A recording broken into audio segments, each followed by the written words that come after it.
अस्सलामुअलैकुम। आज हम बना रहे हैं टर्किश अदना कबाब, जिसके लिए हमें कीमा लगने वाला है।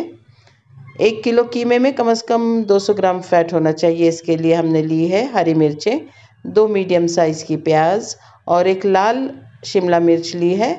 इन तीनों चीज़ों को हमने बारीक बारीक चॉप किया है और इसका तमाम पानी निचोड़कर फेंक देना है। और इन तीनों चीज़ों को चॉप करने के बाद इनके 2 हिस्से करेंगे। एक हिस्सा हम इसके कीमे के साथ पीसेंगे और एक हिस्सा हम निकाल के रखेंगे।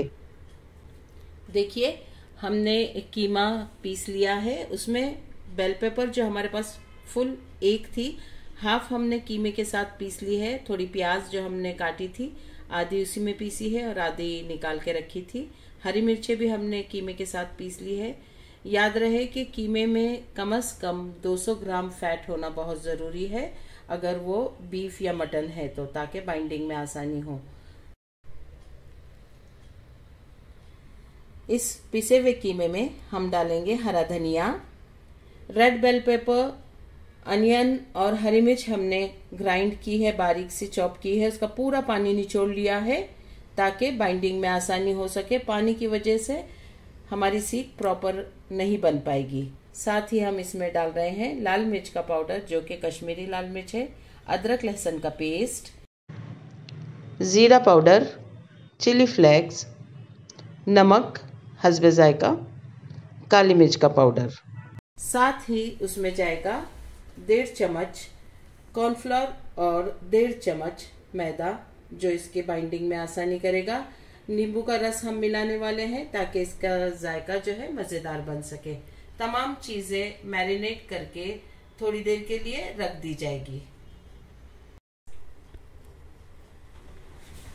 टर्किश कबाब के लिए हमारे पास सीख अवेलेबल है, जो कि हमेशा चौड़ी सी होती है, और हमारे पास छोटी वाली भी स्क्यूवर्स है। हम दोनों में भी सीख बनाकर आपको बताएंगे। सबसे पहले हम चौड़ी वाली जो टर्किश कबाब की खास स्क्यूवर्स है, उसमें कीमा इस तरह से फिट कर देंगे और उंगलियों की मदद से उस पर इस तरह से डिजाइनिंग करेंगे, ताकि जब ये फ्राई हो तवे पर या सीख पर, कोयले पर, तो बहुत अच्छी सी डिजाइन सामने आए। ये इस तरह से इसे बनाया जाएगा।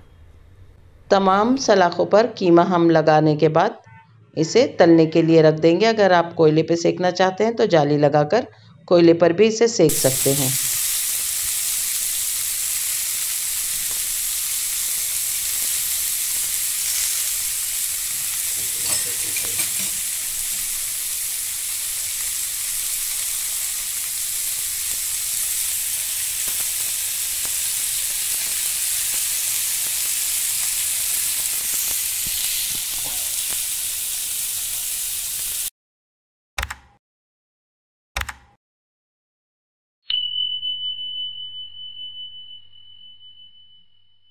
इसे हमने डिश आउट कर लिया है। इसे आप रोटी, पराठे या बन ब्रेड के साथ खाइए, बनाइए, इसका जायका लीजिए।